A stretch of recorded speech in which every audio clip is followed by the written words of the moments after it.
Les agradezco bueno, que estén en la presentación con nosotros.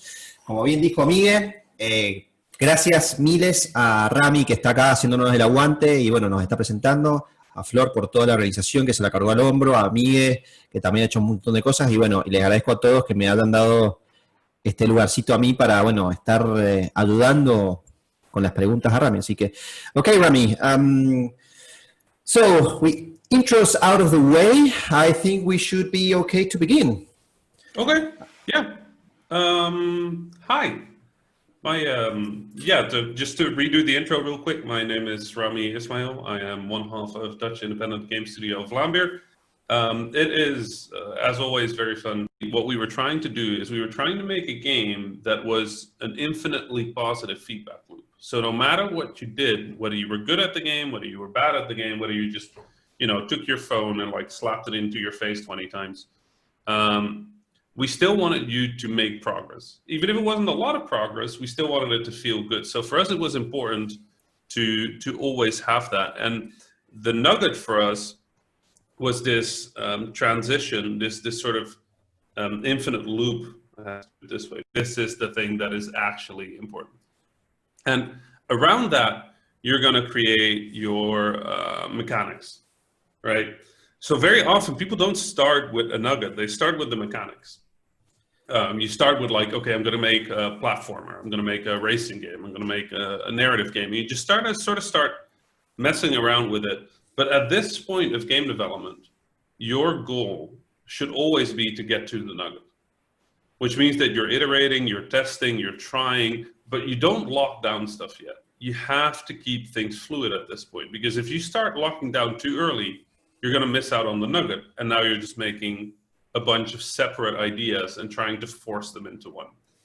So what I've seen a lot, a lot of developers reach out to me with like little quarantine games they're working on. And one of the things that is notable in these games, and a lot of things that are notable in people that are coming up with ideas right now, is they just really want to be working on something. People really want to be working on games, maybe to distract ourselves from the world, maybe to have something to do, to keep busy. But a lot of them just get going and don't really think about this nugget.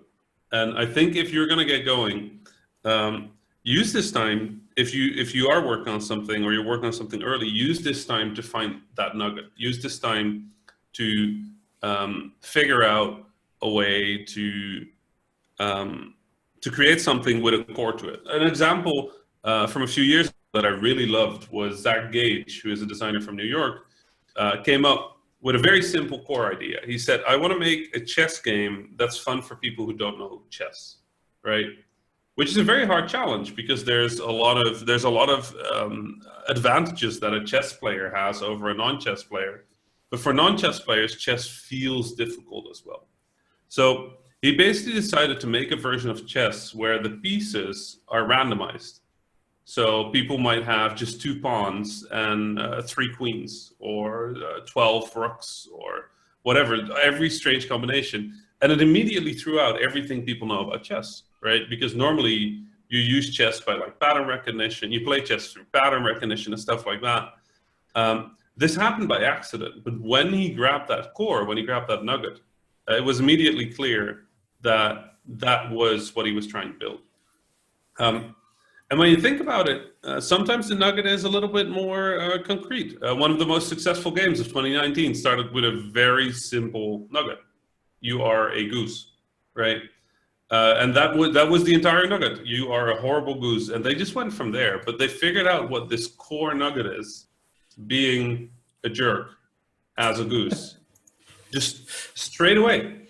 Now, the trick is, if you play Goose Game, it's actually a master class in good game design. The nugget is there, just safe at the center, and it never stops being there. You are always a horrible goose. But then you look at the mechanics, the layer around this, and it is all pointed at being a horrible goose. Everything you can do in that game is related to being a horrible goose, whether it's through being a horrible goose in sound, a horrible goose in action, a horrible goose in movement. Everything is goose. Everything is based on the nugget, right? And then around that, you have the feedback. And the feedback is how the game responds. And everything there is actually based around this sort of slapstick. You have to be a horrible goose, but they also want to play into the humor of being a horrible goose. So when you grab a bottle and you honk, it makes a honking sound, but it's a little muted because you're in a bottle, so it doesn't go like wrong. It's like and the way that game plays on that nugget is exceptional. If you take your game, right, and you're developing it, ask yourself for every mechanic, does this mechanic point back at the nugget? Like, does this have to do with the nugget? If it doesn't have to do with the nugget, get rid of it. And later on the project, is adding something or is keeping something, is it actually needed to retain the nugget? And if not, can you remove it without damaging that nugget? Because if you can, it might be smart to actually remove it and focus on the things that do support the nugget. So we've talked a bit about iterating, right? About like you come up with this idea and then you just go test some stuff.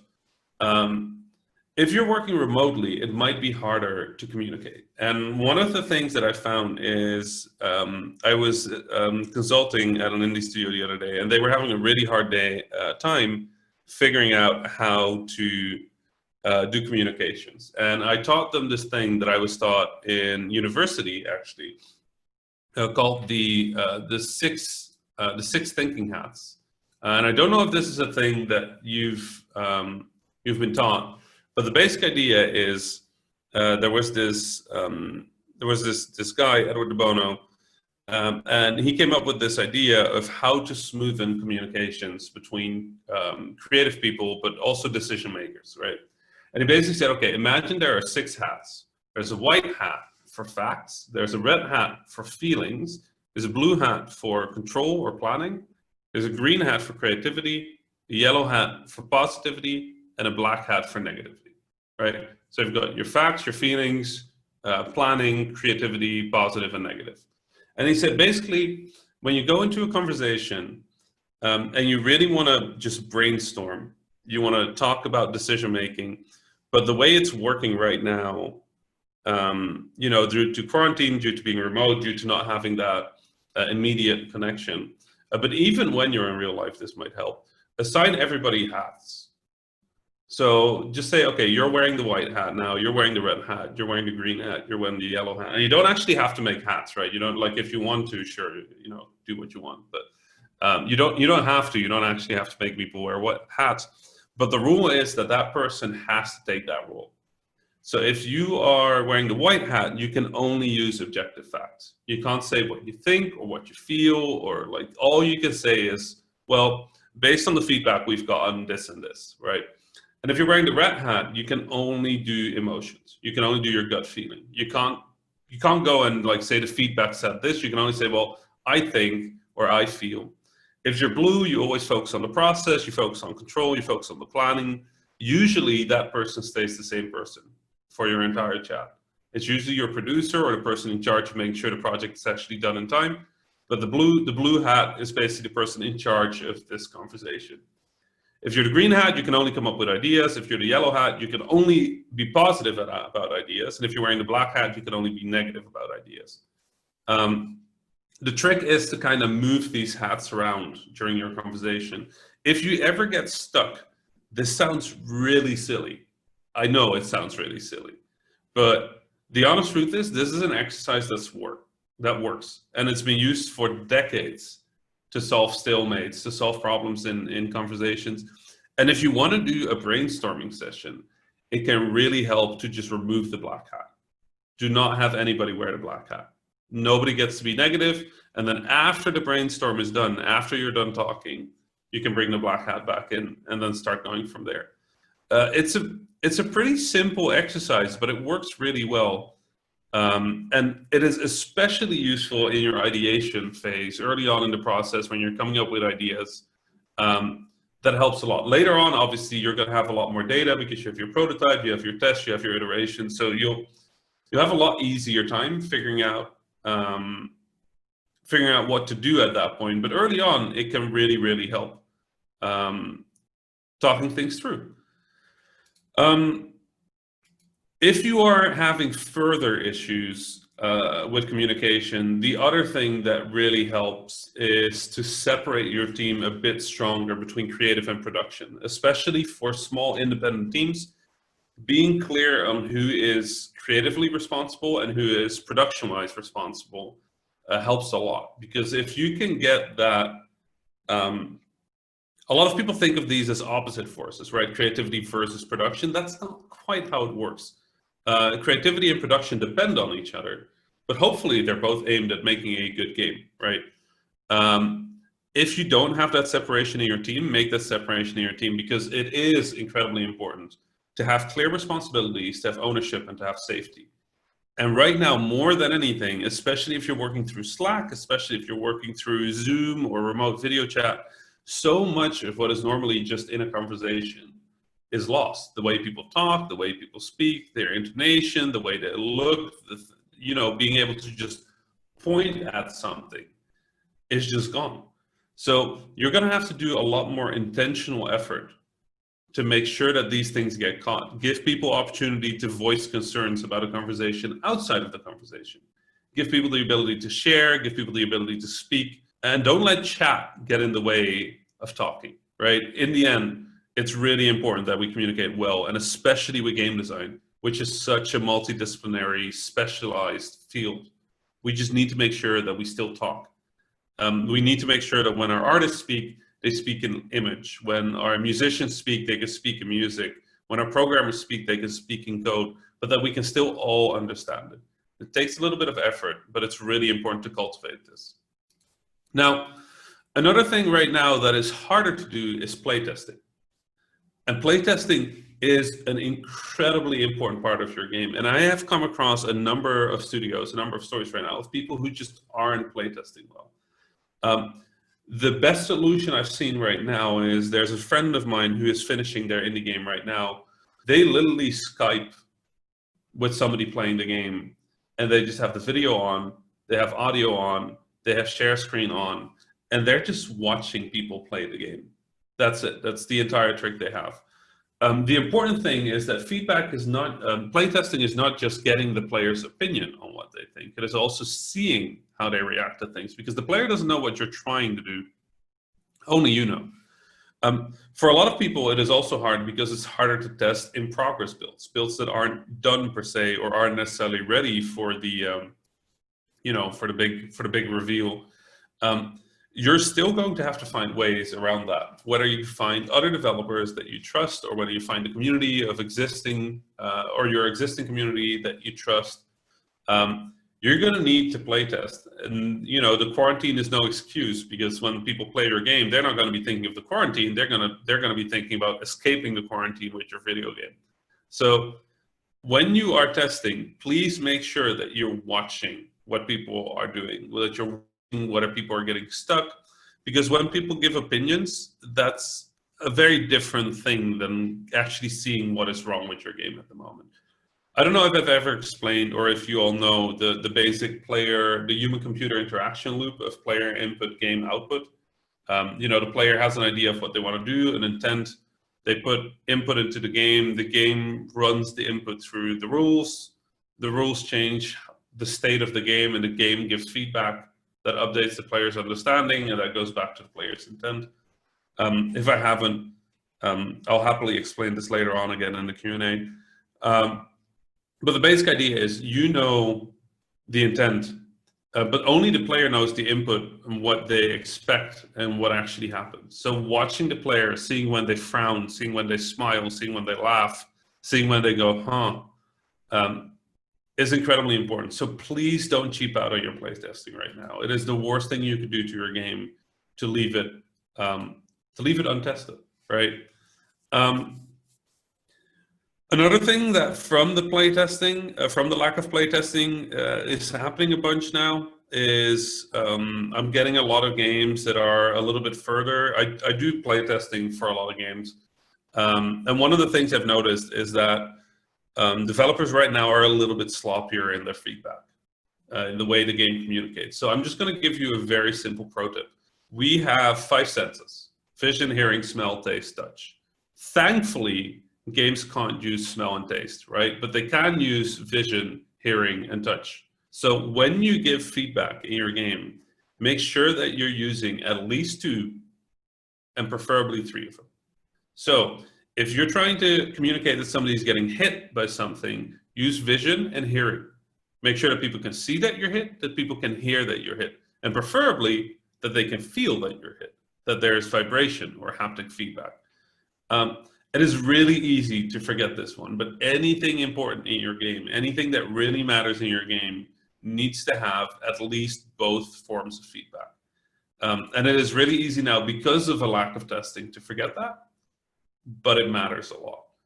If you're early on in your game development, make sure that you follow Zach Gage's Designing Subway Legibility talk. There's a talk Zach Gage did called Designing for Subway Legibility. It is an incredible talk about how people read your game. Normally, I would give a bit of an explanation of this talk, but right now, I'm both a little short on time, and it's a little hard to explain this without full images. So I'm just going to point you at this talk. It's called Designing for Subway Legibility. And subway as in, how do I make my game so easy to follow that the person sitting next to me on the subway would be able to read it and would be able to understand it just from watching. I'm guessing, I'm hoping most of you are still thinking about your game feel. This is a thing that, again, comes back to that feedback thing that we were talking about. But just to emphasize once more, when you make games, so much of it is in the feel. And people think of feel as a thing that only matters for shooters, right? Like, oh, Vlambeer makes arcade games, so yes, they add screen shake. That's feel. That's not game feel. Game feel is a very intentional application of feedback. It is an over application of feedback at the things that matter. And I come across games that use that they watch to talk about juicing your game. They watch to talk about game feel, and they go, okay, let's apply that to everything, right? That's not the point. That's wrong.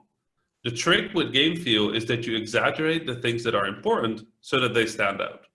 If you add juice to everything, if you add that exaggeration to everything, then everything is the same again. So you've just wasted all your time.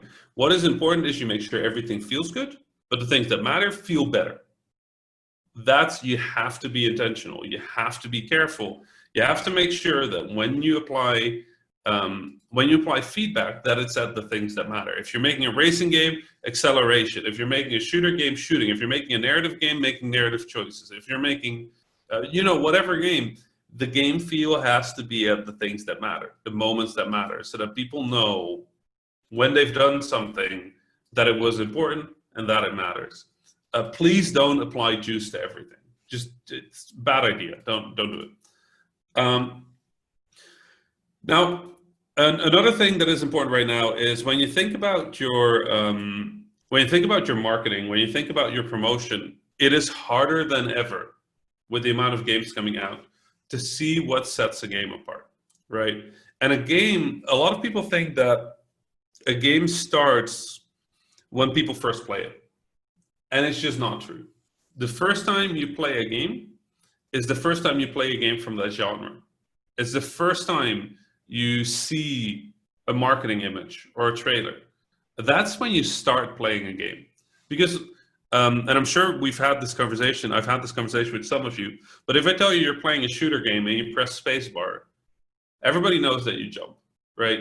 So you've already started playing that game. When you know it's a shooter, you have your expectations, you have your knowledge. We usually talk of it as a target demographic in marketing, right? Like we're aiming at these people that have knowledge of this genre. So they're already playing. And when they see your screenshots, your trailers, you're already having them play the game. They're already getting a feeling for what it should be. This is important because if you overpromise, if you overhype, people are going to be disappointed with your game. Even if your game is good, they're already playing. They're already playing this game in their mind, in their fancy, in their imagination. And then they play the real thing, it better not disappoint, right?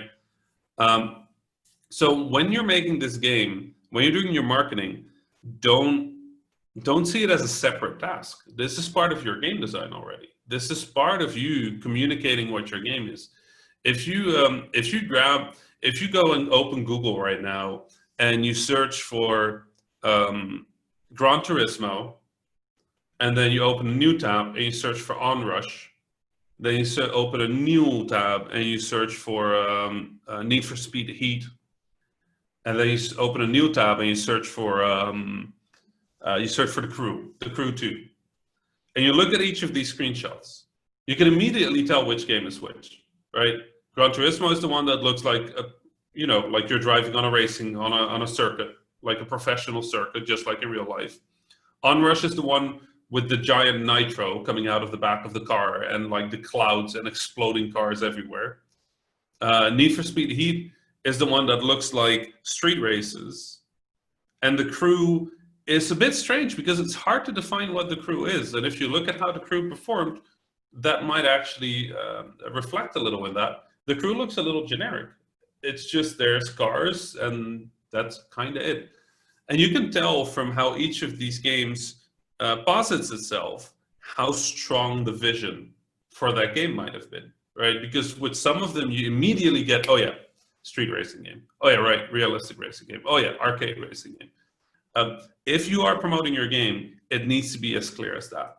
When people see the screenshots of your game, when people watch the trailer of your game, they immediately need to get the message. They have to get, this is what it is. And this is why it's separate from these other games.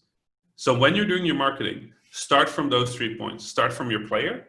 What do they expect? What do they know of the genre? How do we stand out? With your marketing, make sure that you're looking at what your competition is. How do we stand out? How do we look different? And then in the game itself, make sure that it is clear that this is not that game. Nuclear Throne, one of our games, was followed by a game inspired by Nuclear Throne called Enter the Gungeon. And Enter the Gungeon is incredibly good. I love that game. I love that game dearly. It's an incredibly different game, but they look the same in screenshots.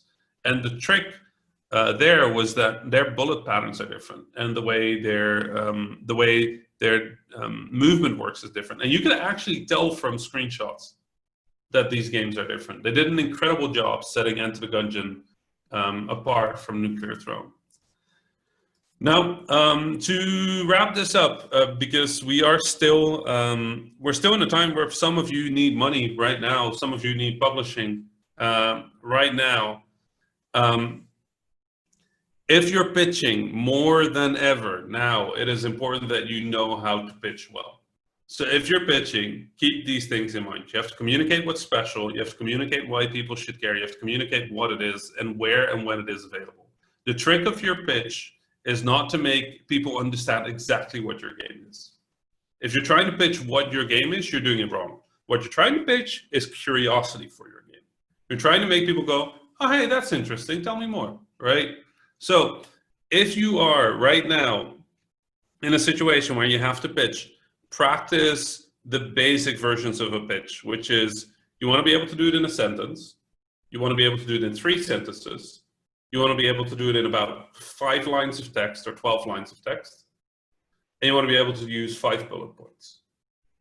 Like, this sounds really silly, but do this exercise for your game. Figure out a way to really tell people in 1 sentence to make them go, yeah, that's interesting.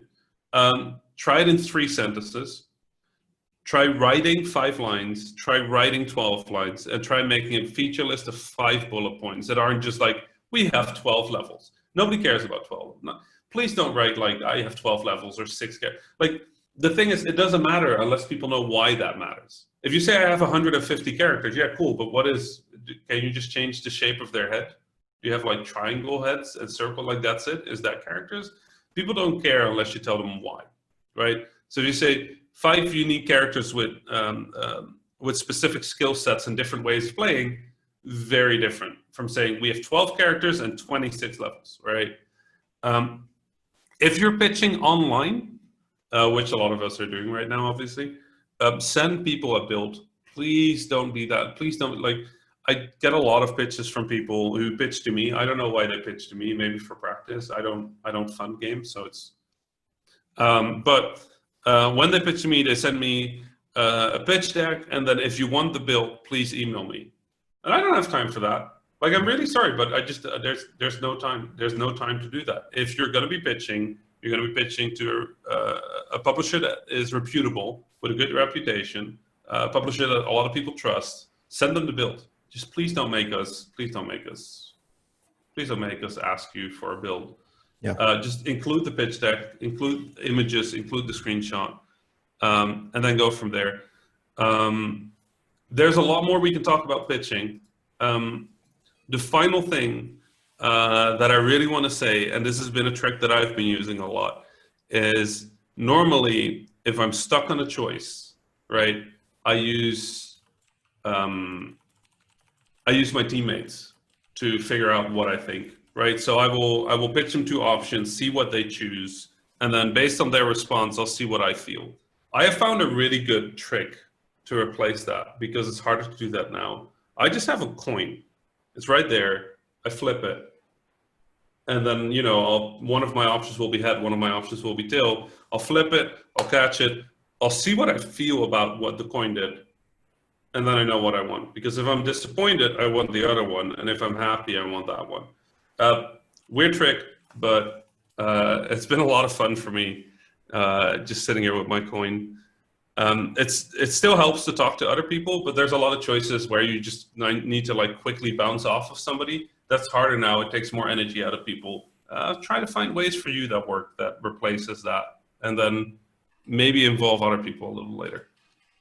I think we're going to do Q&A. We were going to do 30 minutes of talk. Yes. I think this is 30 minutes of talk. Let's open it up to questions. It was pretty dope, to be honest. Thanks. Thank you for, by the way. So I have, let's start with, I have a question here over on Twitch from Prithmatic, and he says, hi, Rami. Earlier you talked about putting on hats while brainstorming, right? And leaving the black hat outside. What do you do where there's an idea that you know is going to break the game, but the leader really, really wants to go with it? Okay. So what you're talking about is called bad leadership. That's it. That's the full name of that. The idea of working with a team is that you trust your team, right? So if the leader has a terrible idea and they are pushing it through despite the team, then it might be worth just having that conversation with the leadership figure. You probably don't want to do it in public. Some cultures you can do it, but I'm guessing in our cultures here, it's probably not a good idea to call out the leader in public in a meeting because it'll just make them more defensive. But it is important to bring the black hat in at some point, right? It is important to bring it in. It is important to bring it in occasionally. It is just important to leave it out during brainstorming. When you're having ideas early on, the idea is to have lots of ideas. And the blue hat, the person in charge of the conversation, should always keep the conversation moving. So if you're brainstorming and it's a platformer and somebody starts talking about double jump and everybody agrees, oh, this could be interesting, you shouldn't keep talking about double jump for an hour. No, you go, okay, double jump's cool. Let's shelve that. We'll get back to that later. What other ideas do we have? Right, green hat. Like, come on, give us some more stuff. What else? Dash, cool. It's 3D. What? It's 3D? I thought it was 2D. And you know, like just keep talking about it that way and keep that conversation moving. The black hat is for later on. Brainstorming, really leave the black hat outside. As soon as anybody is negative, tell them to leave the black hat outside. Like that's not what we need right now. What we need right now is ideas. When you get to the point where you're doing actual decision making, the black hat needs to be in the room, right? It needs to be in the room because it's important to also voice what the problems of something could be. And you obviously have the white hat, which is just very factual. So they can talk about comparison with other games. They can talk about feedback they see around an idea or overuse of an idea. And you have the blue hat, which is very in control of planning. Like this is unfeasible. We can't fit it in production. It's too expensive to make. Mm-hmm. They can obviously supplement the black hat. What is important in this question, though, is that you're specifically pointing out it's the leader of a conversation that has the bad idea. The hats work very well with that as well, because you can remove leadership from a leader temporarily. You can just say, okay, so we're all wearing hats. We're all equal now. Nobody has leadership. So we're just going to have this conversation right now. And you can make clear to the leader that this is not actually something that your team supports. If that doesn't help, please have a chat with your leader about leadership in general. If you feel comfortable doing that, If you don't feel comfortable about doing that, your leader is failing in more than one way because they haven't cultivated a sense of safety, in which case I'm very sorry, but you're working for a bad leader. These are tough things, right? Like hierarchy, communication, creativity, they're hard things. If you are in a position of leadership, if you're listening and you are a team leader, make sure that people feel comfortable raising objections and that you take them into account seriously. Hopefully the reason you've hired people is because you need their expertise. And if you're just going to ignore their expertise, then you're just wasting their talent. So keep that in mind, keep listening. And if you are not in a leadership position and you have a person doing bad leadership, see if there are ways at your studio to raise that without, feeling scared or worried about it. If not, I don't know, send somebody you trust an email and talk to them about it. Sometimes it helps. But these are tough questions. I don't have a perfect answer for this question. I think you still pretty much nailed it, to be honest. Yeah, it helps to know that it's the leader that's at fault, but it doesn't help the problem. So it's exactly. Kind of So we have a question from Nicolas, and he basically asked, how would you structure the process to reach the nugget? So the process to reach a nugget, I always think of it as trying to, I call it the nugget because I like the metaphor of digging for it, right? If you want to find a gold nugget, you sit in a river and you take a little sieve and you just sit there and you just go through dirt. You just keep going through dirt, and everything that's dirt that you don't like, you throw out again, right? And then you just keep going until eventually you find gold. Or you dig in the ground until eventually you find gold. But the trick of it is you take this big shovel, you stick it in the ground, you lift it up, you go through it, you see what's good, the things that are good, that are kind of shiny, you keep them, and all the other dirt you just throw out. And the trick there, the reason I like the metaphor is the ratio. The ratio of the amount of stuff you throw out versus the amount of stuff you keep. You throw so much stuff out. When you're digging for gold, 99% of what you're digging up is dirt. You throw it out. And the 1%, that 1 point that matters, that little gold, that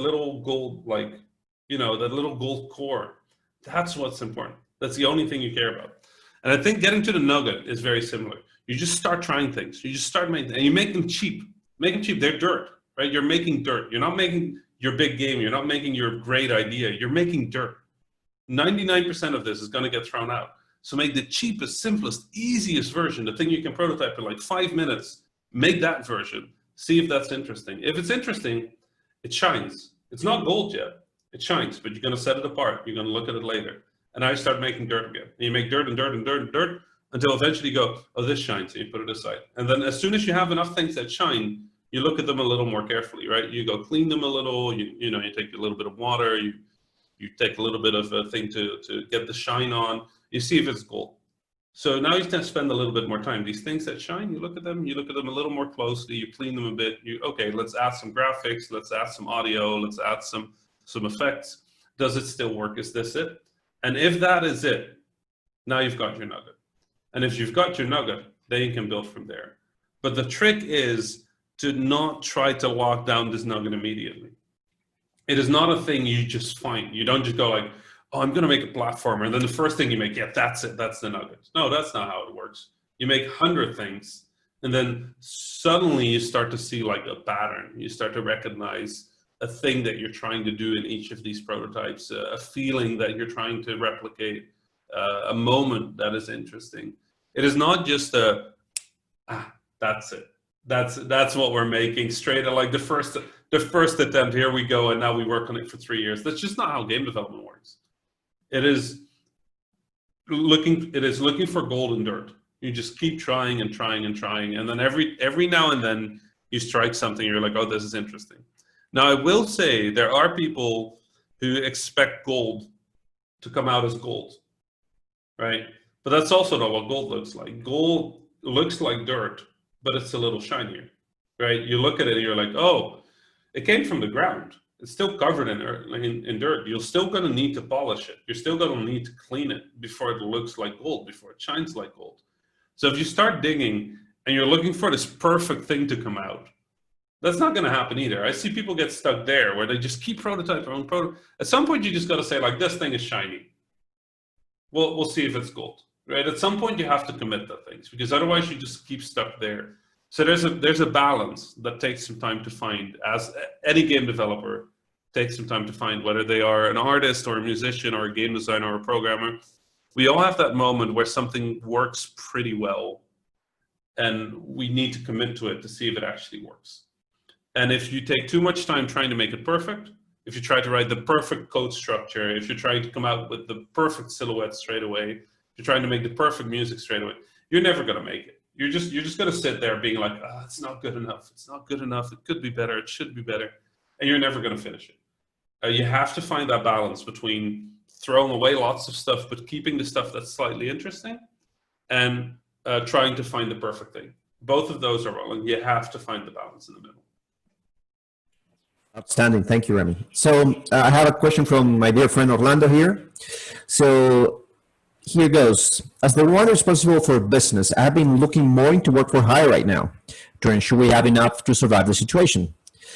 But that has been done in detriment of developing our own games. And I can see the team understand the need of that, but the focus has been kind of lost due to that. Any tips of not losing focus and while trying to stay alive?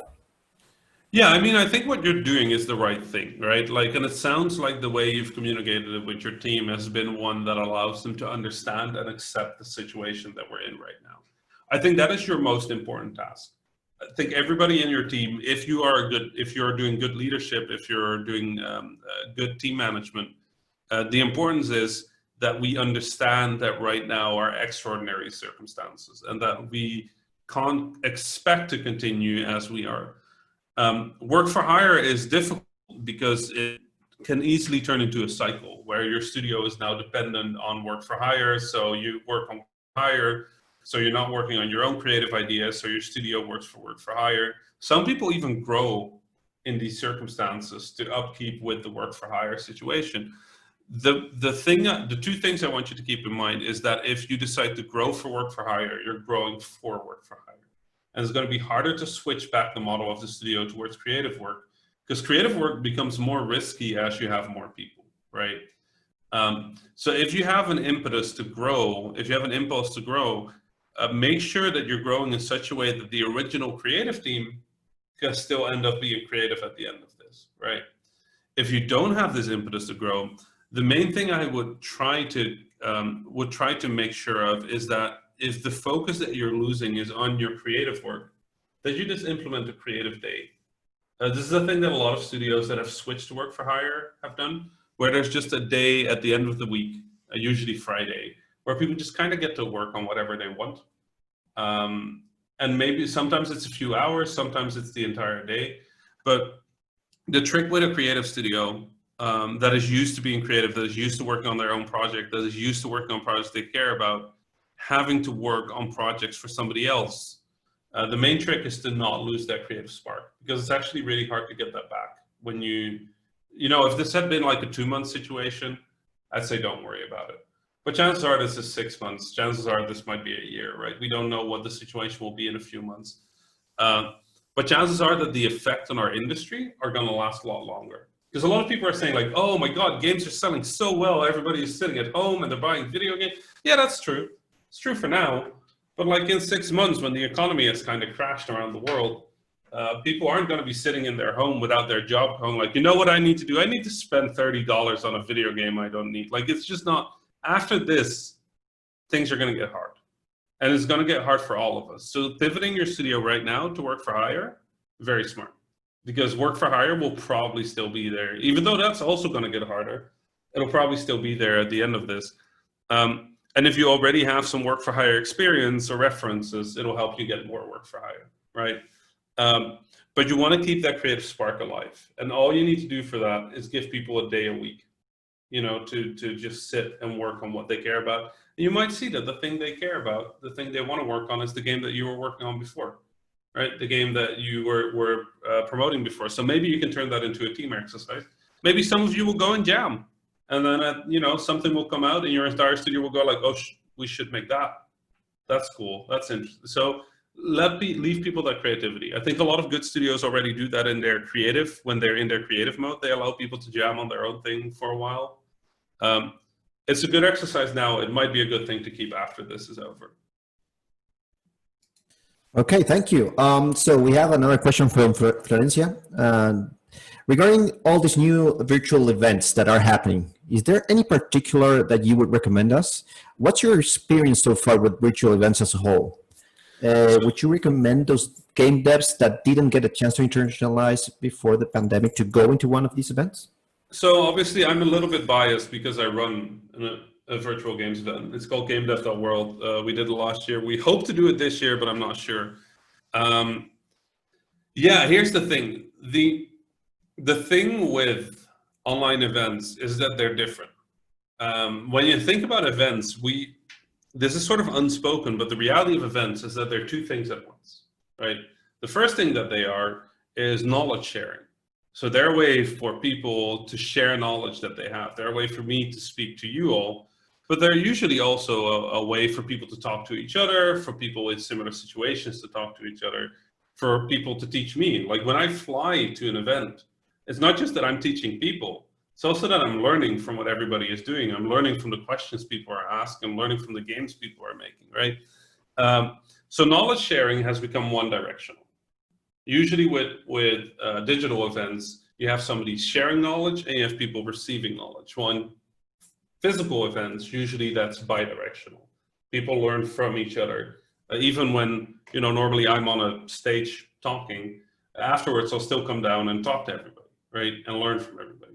Now, the second thing that is different with digital events is that physical events are networking opportunities. They're not just an opportunity to talk and learn from each other. They're also opportunities to meet each other, to end up in a strange little conversation, to show off your game and somebody walks by and looks at it and says, oh, that's cool. You should talk to this person. That we cannot replicate in digital events. So the question is, what do you want out of an event? If you're trying to go to events to learn, just purely to learn, then these digital events are great because you can learn from anybody in the industry, no matter where they live, no matter what time zones, at zero cost usually, or very limited cost, and still get all that information that you would get at a normal talk. But if you're going to events to create opportunity, to find people to talk to network, then these digital events, they haven't really figured out how to do that. There's been a few interesting efforts being made. If any of you are in business development, you know, working on the business side of things or the marketing side of things, and you're interested in one of these experiments, send me a message. Because there's this thing that's going on right now that they're slowly growing and they're trying to figure out if it's actually good. I don't know if it's good yet, but it's definitely something. But people are experimenting with this, trying to figure that out. So, yeah, we haven't quite figured out this digital thing yet. In terms of talks, definitely, but in terms of community, it's only been a few months. We haven't had time to like properly figure this out. So. Think about what you want from a digital event. If you are a developer that normally doesn't get to go to GDC because it's too expensive or visas are hard, or you don't get to go to the local events as much, or you know events across the world, please use this though. A lot of these are free. The other day, the GamesBeat Summit, which is an event I love. It's in Los Angeles every year. Super good talks, curated by Dean Takahashi, who runs GameSpeed, like incredible journalist. He interviewed Blizzard when it was still in a garage. This guy is like one of the best journalists in the games industry. Every year, he calls together interesting people to speak at this GameSpeed Summit. This year, most of the talks were just available to watch for free. Normally, that's like $1,000 ticket or something. And this year, it's like, yeah, you just show up, you just watch the YouTube. Like, use that. Like, keep track of these digital events because a lot of them are experimenting with their business model right now, trying to survive until next year. So use that. Use digital events. They're usually free or cheap. You don't have to fly. You don't have to visa. You'd have to be pretty silly not to take that opportunity. Yeah, I read that actually we had an event here in all of Latin America, a week ago, I think it was, and it was pretty cool. It was on the cheap side, as mentioned, only $25, and there were a hell of a lot of really high tier publishers, small ones as well. So it was a really good event. Yep. So Rami, by the way, we still have 10 minutes to go, but if you have a little bit more time, because we have a load of questions, you tell me when to stop, okay? I'll make my answers a little snappier, but let's just get through as many of the questions as we can. Okay. So we have over here from Manuel. What do you recommend doing doing when most feedback of your game pitch is not yes or no, but rather it's interesting, but we need to see more? Okay, having limited production capabilities. So here's the thing: the trick with pitching is that this is what every publisher is going to say to you. Oh, that looks very interesting. Yeah, it's very good. No, this is very good. Yeah, I'm not quite sure if this fits our portfolio. I'll have to go and check. But can you send us an email? That's every answer from every publisher. No publisher will ever just say yes. No publisher will ever just say no. The trick with publishing, with these developer relations people, as we call them, right, in publishing, is their job is for you to like them. So that if you make a game that they really do want, you'll come to them. So no publisher will ever say no. What you're speaking to is when they always say, we need to see more. The honest truth is that for a lot of publishers, that is just a luxury position. They have the ability to choose from a lot of games, and they want you to invest a little more before they invest in it. That's an incredibly hard spot to be in, and it's why I tend to recommend developers to develop a vertical slice first and foremost. It used to be develop a prototype and then go to publishers and then talk about what it could be. Right now, my one advice is just vertical slice everything. Show what it would look like, what it would sound like when it's closer to done, because that's what most publishers are getting right now. If you don't have the production capacity to do that, you're going to have to fake it in some other way, right? If you have artists, make a lot of target screenshots and show that you can reach that, because that's what they're trying to minimize. They're trying to minimize their risk. They're trying to minimize their risk of investing in a game and realizing that you're not good enough to pull it off, right? They're trying to figure out who can make the thing they're talking about, rather than just say that they're going to make the thing they're talking about. So a lot of publishers have created this weird catch-22 where to get to the level of production that you need to pitch it to them, you need a publisher, which is kind of a weird reality of right now. A lot of people are running into that. And the honest truth is there's no good surefire way around it. Like the best way to do it is as soon as you start on a project, start working on figuring out a vertical slice. Prototype, keep things low, keep things cheap, keep things simple, and then put all of your budget towards making one part look exactly the way it should be. It's a process thing, so if you're already at that point where you have a game that's not quite there, but you're pitching it, you might have to lower your expectations for a publisher and reach a publisher that can fund a little bit easier. The other trick that is helpful right now is platforms have money. A lot of people only think of publishers with money, but don't forget, you might have local grants, you might have funds that are specifically for your type of games. You might have regional grants, you might have platform, maybe Xbox Game Pass or Stadia even. I talk to a lot of developers and they're like, well, who should I pitch to? I'm like, pitch to Stadia. They're like, but Stadia is Stadia actually working? I'm like, does it matter? Like, what is that important? Like, what is important? Is it important that you get money? If it's important that you get money, talk to everybody. Talk to the people. Talk to that platform. Talk to the console maker that you hate. If you're an Xbox fanboy, go talk to PlayStation. If you're a PlayStation fanboy, go talk to Xbox. If you don't like Nintendo, talk to Nintendo. Nintendo won't give you money, but talk to them anyway. Like, talk to everybody. Talk to the things you normally wouldn't talk to, because who knows, maybe they have money for you right now. So, you know, don't just look for publishers for funding. There's a lot of places to get money in games. I don't know if the folks organizing this are aware of any local funds, but talk to people in your region to figure out if there are local funds that you can tap into, creative funds, arts funds, economic funds, digital funds. Some countries have them, some countries don't. Reach out. Sometimes the difference is like, sometimes getting $5,000 is all the difference you need, right? There's somebody out there that can get $5,000 for you. So, you know, figure out a way. I'm very sorry. I wish I had a better answer that's just like, oh, all you have to do is this. But this is a process change that has happened over the last few years where you need a vertical slice. Thank you, Rami. So we have 4 more minutes. So I'm going to go with the last question from Julieta. What do we have to be careful about when making a contract? When you're making a contract, you have to be careful about the fact that you are not a lawyer. That is the full end. Like, here's the thing. The things you want to be careful. Can you ask a follow-up question? Because it kind of differs. Are you asking about making a contract, or are you asking about signing a contract? Well, I don't have any more than that so far, but maybe Julieta will write down here what else. Yeah, that'd be great, because those are 2 very different answers. Yes. Meanwhile, while she writes down a little bit, the question, just to give you an idea about funds. Yeah, remember, guys, you have there's a lot of things in Argentina right now. Well, it's a little bit more difficult, but there are things, as Rami mentioned, try to get in touch with your local association. That way you can, see what's what and see what you can get access to. For instance, here in Mendoza province, we have, of course, right now it's not working because of the pandemic, but we have a lot of tools for traveling to different events.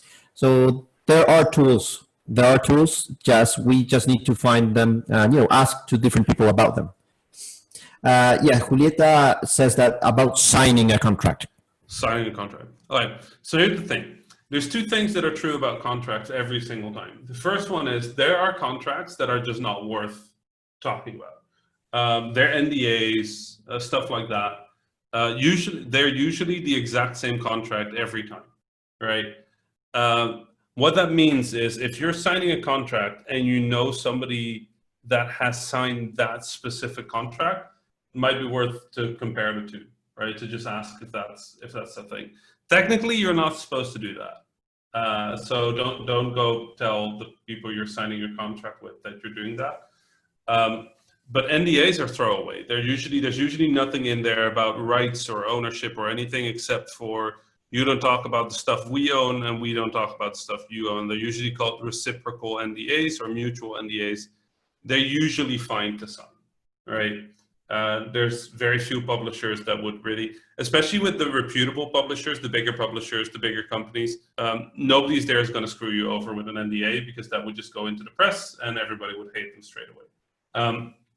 That being said, if you're working with somebody who doesn't have an established reputation or you don't know if their reputation is as positive, for all and any contracts, the simplest answer is get a lawyer to look at it.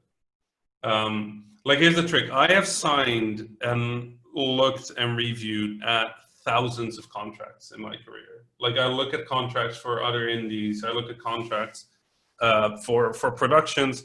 I've gotten a pretty good feeling for what is and what isn't bullshit, right?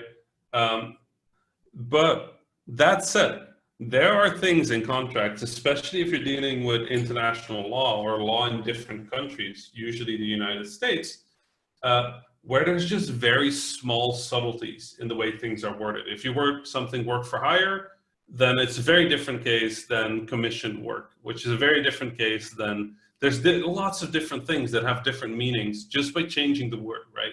The only way to truly know which is which is by having a lawyer look at it. Now, the reality is that for a lot of contracts, it's not that important. But if you're talking about contracts about your income, your revenue, your game's ownership, your rights, your IP, then it's worth having someone look at it.